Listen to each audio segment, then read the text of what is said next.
In today's video, I'm going to teach you how to connect Discord in Gohighlevel. We're going to walk through the process directly inside Gohighlevel, and this is a very simple setup once you know where to click.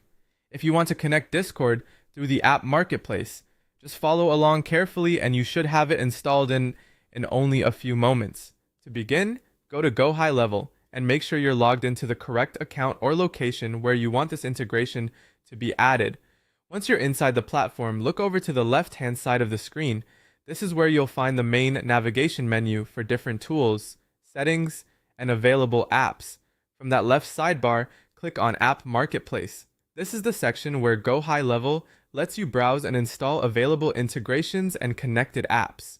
If you've never used it before, think of it as the place where you can quickly search for the service you want to add to your workspace. Once the App Marketplace opens, move to the search bar.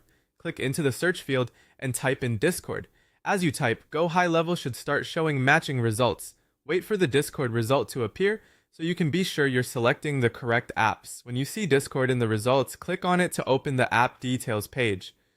This is where you'll usually find the installation option and any permissions or connection details related to the integration. It's always a good idea to pause for a second here and make sure you've opened the correct app before moving forward.